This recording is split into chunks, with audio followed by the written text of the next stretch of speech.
Are you stuck? What about unhappy? Join Alena Chapman, author, mentor, and life coach for 30-minute moments as she challenges you to get out of the doldrum and start living your life to the fullest. It's time to celebrate that life with 30-minute moments. Welcome to 30-Minute Moments. I'm your host, Alena Chapman. And as you know, we are all about ease and betterment in your life. And it's so important to feel that ease and betterment. And it just brings your day to such a good place. Hey, are you a savvy sister? And I know I've said this before, but you can be a savvy sister and still be a man. Because savvy sisterhood is all about growth and community, and we are lacking in community now. And that growth is so important, that friendship. So if you are also a man who's interested, that's okay.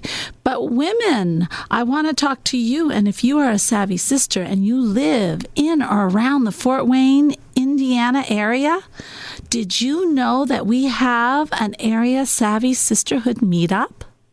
And this chapter meets once a month. And actually, you meet in my home. It's really fun. You get like a little mimosa, you get some fruit, you get some wonderful muffins, and then we sit and we talk and we have fun and we learn and we grow, and our week goes like heaven. So, my gosh, it's so fun, and the friendships that you form are incredible. So if you're interested, the best thing to do is to go, you can either go to the meetup, and that's on the meetup site, and you can sign up there. Or you can go to Alena, ALENA, 360.com. And that has everything about me. And up in the right-hand corner, you'll see this little world spinning. Press on that, and that's my website. And you can leave comments or say, hey, Alena, I'm really interested in this meetup that you're having for Savvy Sisterhood. Tell me more. And I will get in contact with you. Very cool. All right, let's get on with the show. This is going to be a show that is pretty amazing. I am actually interviewing today a brain science curator. Yes, I did say that. Now we are going to ask him what that is. And he's also a neuroscience entrepreneur. He's a founder of Brain by Design. I love that. Now, his name is James Garrett. And he has spent 6 years doing research with the best psychologists in the world at Columbia Tufts and Yale Emotional Intelligence Center. I didn't even know Yale had an emotional intelligence center. Oh my. And an additional 6 years building a brain-based curriculum in a partnership with, and you are hearing this correct, the Queen of Jordan. This man is fascinating. He is just fascinating. And then this 2019, he will be launching his Deep Change Project, which, of course, encompasses all this research. And it's a long journey to discover what is possible on the outest edges of brain hacking and neuroplasticity. Interesting, isn't it? James, welcome to 30-Minute Moments. Thank you so much, Alena. Well, the very first question, because I know I just cannot be the only one who doesn't know what am I? Where am I? Yes, a brain science curator is. Great question. A brain science curator, from how I see it, is really someone who takes, there's been a real kind of a renaissance of the mind, in the sense that the science around brain and behavior has just exploded in the last decade. Yes. Thousands of neuroscience and behavioral science articles constantly coming out in scientific journals. And for the average person, it's complex and a little confusing, and the scientists have their own thing, and it's a little bit technical. And so in some sense, you need science translators, people who can look at the data and look at these and stay kind of up on all of the latest findings, but then turn around and make those findings actionable in your life, talk about how it can make a difference for how you raise your kids or how you can be more productive at work. There's a process, I think, of both helping people understand what are the best sources and the easiest. So if I want to learn about motivation, yes, what's the go-to book, or what's even the go-to chapter within the go-to book? I don't have a lot of time. I want to distill as much as possible. That's what I see as a brain science curator. I see. So somebody who deciphers exactly what you need to make the changes in your life and then gives it to you right then and there. Oh, I like this. And with all the research you've done, this brain hacking, it's getting into how people think, how they're, am I correct? You're going to correct me, I'm sure. How people are thinking, because of course it is our habits, it's what we think, it's our beliefs, it's everything that guides our life and why we do the things we do. Am I correct? Mm-hmm. Absolutely. So it's starting to unhack that. And am I correct in thinking that you do that in a series of questions? Yeah, you definitely can. In fact, it is one of the most powerful ways David Cooperrider has shown through his research with appreciative inquiry that asking the brain good questions is actually one of the most powerful ways to motivate the brain to solve really amazing problems. The brain is really a dot connector. It is. It actually likes solving problems. It when asked a question, it will sit there and constantly look for an answer. So every one of us has like a Google data center of experiences, education, books we've read, podcasts we've listened to, et cetera, literally sitting in our memory, in our brain. And it's this vast, if any of you have seen the movie Inside Out, right? There's this vast kind of very deep and rich bank of knowledge and experience that we all have sitting literally knit into the fabric of our brains. And so you ask the brain a question, and it will sit there and browse, and it's actually, the brain loves challenges like this. So it will go and look for the answers within this massively complex, beautiful, very unique kind of library, I guess, of your experiences, knowledge, expertise, and relationships. Oh, I think that is so.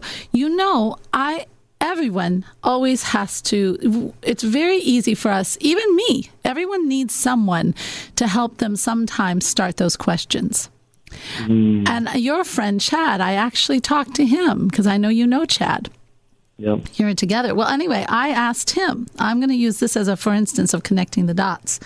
And I said, okay, I think no matter what I do, wherever I speak, no matter what I speak about, I can be talking about letting the dog out and people will still come up to me and say, I want to talk to you about spirituality.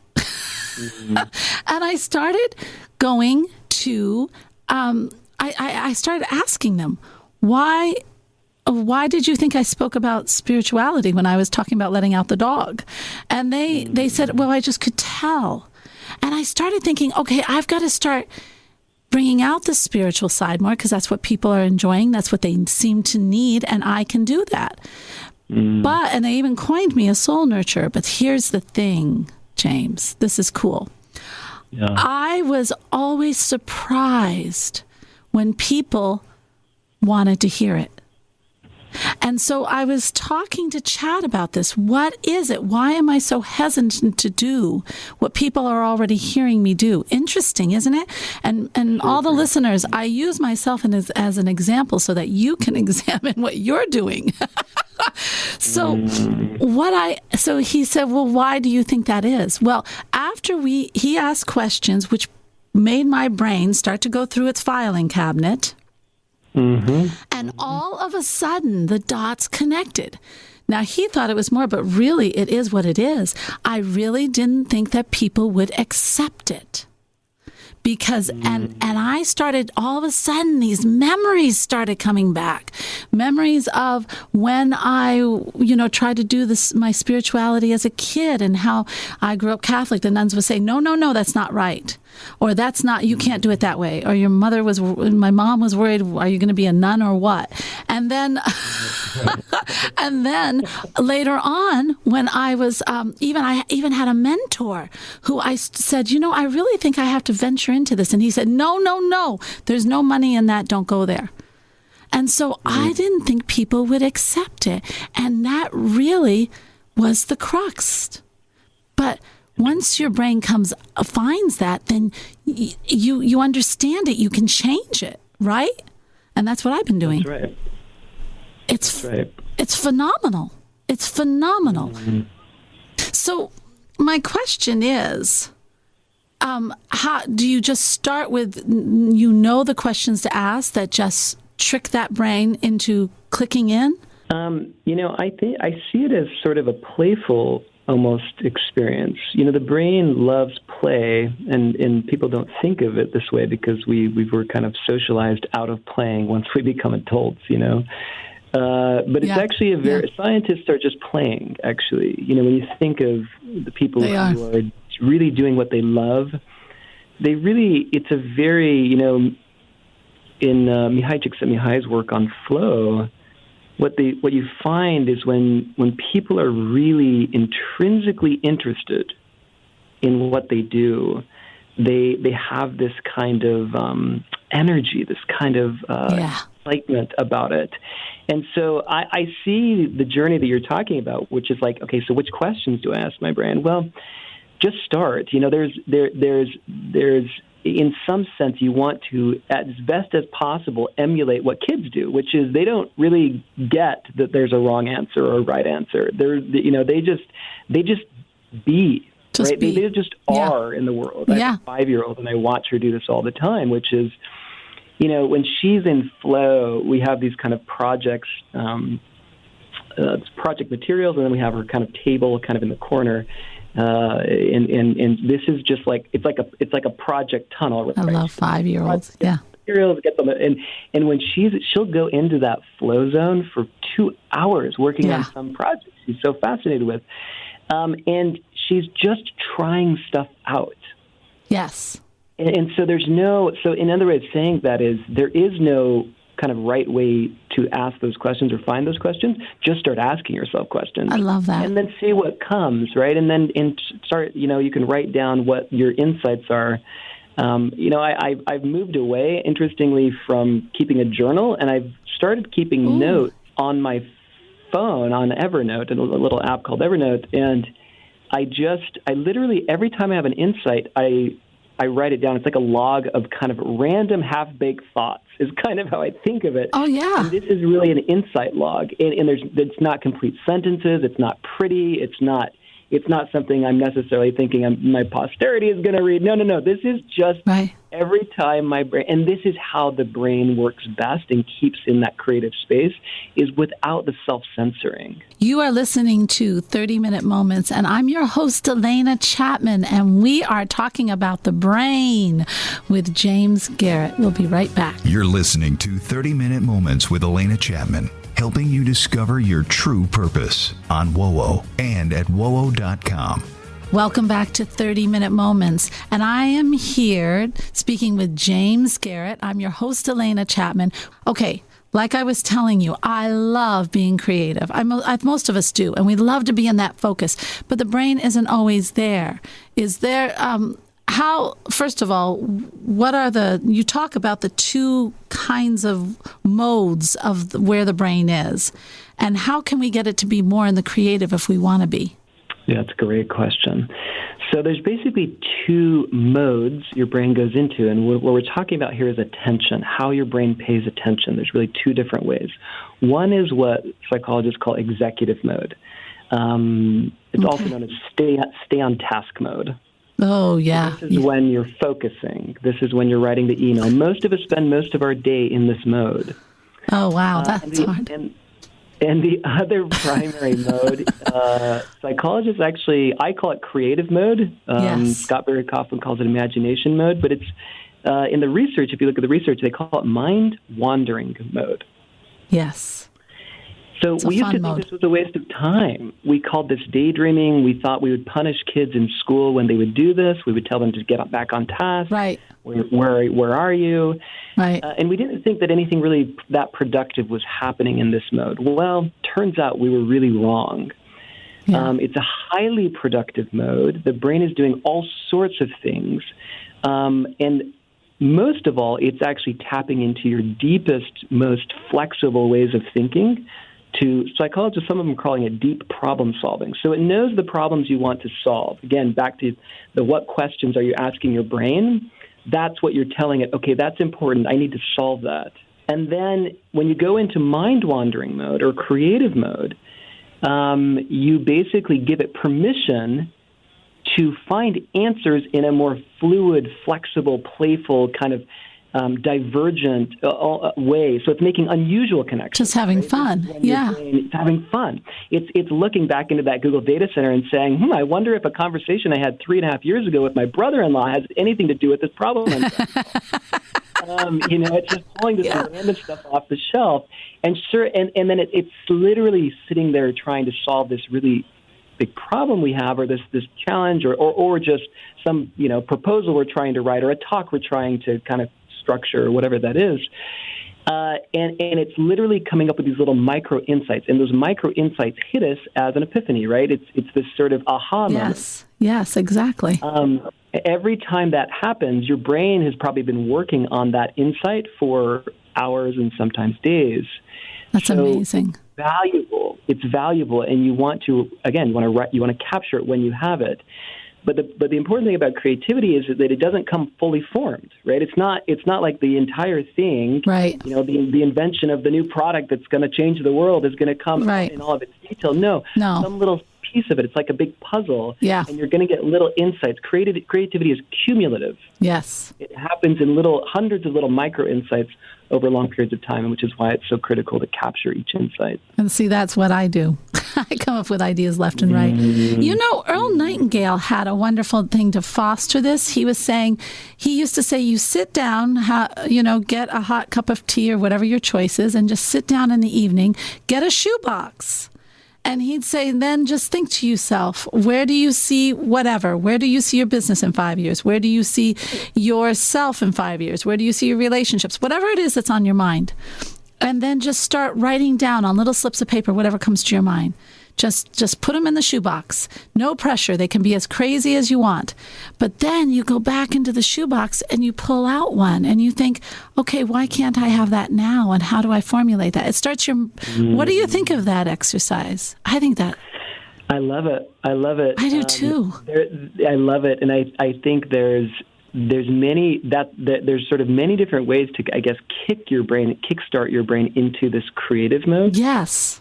This is a lot of it's about reflection, kind of not demanding too much of your brain. Right. One of the best ways really is just going for a walk. I know. Especially in green space, in nature. Yeah, that's my going favorite. For a walk, taking a nap, doing any physical activity, yoga, exercise, playing, doing something with your hands, just literally kind of taking your mind off the problem. The paradox here is you want to stop trying to solve the problem. You want to ask yourself the good question. Ah. And then you actually want to go do something totally different, like go playing Frisbee with your kids at the park. And the hard thing to understand about the way our brains work is that your conscious brain is playing Frisbee. Your unconscious brain is literally pulsing with deep problem solving because it sort of frees it up to do its work when you're in that other mode. Interesting. And it's not that you're not working. Again, this is the paradox of work. Yeah. We're all knowledge workers, and yet, I ask this question, where are you when you have your best ideas? I've asked this hundreds of times now. And not a single person yet has said behind my computer. They always say, right when I wake up or late at night or when I'm on a drive or in the shower. Or at the coffee shop. It's like at the most inopportune times, right? Yeah. But it's because it's in those moments that you've given your mind, you're in mind wandering mode, and it's when in those moments, giving your brain that creative space, that it comes up with its most brilliant insights. You know what I find? I always say to everyone, don't call me in the morning. because that's when I'll go to the coffee shop or whatever, and I get my creative mode. And I like a lot of busyness around me. I think that's why it just releases stuff. And I get into I like to write. That's when I want to write. But if, this is it, James, if I start my day in that executive mode, then in the afternoon, I have a very hard time getting into the creative mode. Interesting. Great. Yeah. Yeah. Well, interesting. Part of it is like you get tired. Executive mode takes a lot of energy. Way too much. Whereas creative mode actually recharges the brain. Yes. So think of your brain like a cell phone battery. Executive mode drains the battery. Executive mode is a brain drain. Creative mode is a brain gain. Well, no wonder I like that creative mode. You are listening to 30-Minute Moments, and I'm your host, Alena Chapman. And I guess we're talking about interesting with James Garrett. We'll be right back. This is 30-Minute Moments with Alena Chapman, helping you find your inner self every Sunday on WOWO. Welcome back to 30-Minute Moments. I'm your host, Alena Chapman. We're with James Garrett, who has told me I'm interesting, or my brain. So we're going to find out what that means. And it's because I told him if people, are calling me in the morning, I can't seem to get back to my creative mode. So we were talking about this, and it seems I get stuck in that executive. Is that what you're saying, basically? Yeah, that's right. And when I say interesting, what I mean is that I think it's surprisingly common, but we don't know how common that is. Your experience actually is the experience I hear of a lot of people. Good. Because those morning hours, the brain is, you think of it this way, one of the worst things you can do first thing in the morning is check your phone. Yes. That is murder for me. I don't want to see that phone. I get it. Because you have this window of really precious, your brain is in a certain state. They call it high theta, low alpha, which basically just means it's kind of in a more relaxed, kind of more flexible thinking kind of state. It's very similar to the state we're in when we're in REM sleep, actually. And so your brain when it's in that mode, it just has this ability to see and experience and make connections that when you're in executive mode in the middle of the day, you literally just can't make. You're in a different. Your brain's more active. It's a higher energy level, and it's kind of more linear, right? It's more logical. Right. It's more logical. Whereas in the morning hours, it's more flexible and free-flowing and free-associative and genuinely more creative. That's it. You want to guard those morning hours and check your phone at noon. Chris Bailey at noon, or even Chris Bailey has this ritual of. He calls it 8 to 8. He shuts off his phone at 8 at night. He's the author of the Productivity Project. He shuts off his phone at 8 at night, and he doesn't check it until 8 in the morning. But, of course, he starts his morning routine at around 6. So just creating boundaries, right? And some of that is not charging your phone on your nightstand. It's charging it in the bathroom, right? Oh, I do that. Because I will start looking at my emails and answering emails. So I put the phone across the room. So I do not do that, because when you're in that creative, you want to keep it as long as you can. And we've got to move into the shift. So I am going to sing the my little jingle that I have created, because nobody would put in a jingle. So we got one. The shift, the shift, the shift. So this is the aha moment for you, James. Your study and what you know is incredibly fascinating. So what got you, what was it that turned your life into this place where you wanted to study this stuff? What got me so fascinated about psychology is the research around what scientists call neuroplasticity, which is basically the idea and the finding in the research that your brain is like a muscle. I believe that. As you use it, as you exercise certain parts of it, it gets stronger and stronger. So it turns out your brain is highly malleable. Scientists didn't used to think this. 15, 20 years ago, they thought that our brains we're sort of done changing by the age of around 25. Well, not only not so, but not so dramatically not so. Our brains are changing well into old age. They've done a study with 57 to 72-year-olds where in the hippocampus alone, which is one of the memory centers of the brain, that area of the brain is giving birth to up to 1,000 new neurons every single day. Now that's amazing. That's amazing. Neurons migrate to the parts of the brain that needs them, right? And so your brain is this constantly changing, pulsing thing, and what changes it is our experience, right? And so if you can direct that neuroplasticity, if you can actually become the kind of architect and learn how to rewire your own brain, I really believe this is the new skill set of the 21st century. This is fascinating. How do people, if they want to learn more, where can they go to learn more about James Garrett and everything you do? So I'm starting something called the Deep Change Project. Yes. Which is a year-long journey into taking neuroplasticity seriously and really pushing the boundaries of what's possible in changing human nature. Of course, I'm using myself as the guinea pig in that, and this is a very personal journey. I'll be documenting every step of the way. But there's a lot of people who'll be joining me on this. So I have a Facebook group called the Deep Change Project that anybody's welcome to join. My website is just brainbydesign.com. That's very cool. James, this has been a fascinating and very fun show. I thank you so much for being here and helping us all to learn a little bit about our brain. Now, I bet everybody out there is going to be trying to start memorizing everything to increase their memory muscle of their brain. Everyone, this is 30-Minute Moments, and if anything, this should add betterment and ease to your life, not stress and trying to learn those facts, but betterment and ease, and knowing that you really do have it all inside of you.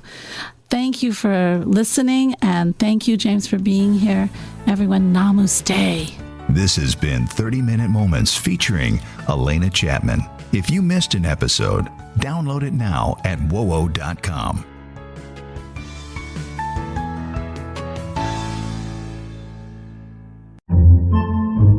Podcasts by Federated Media.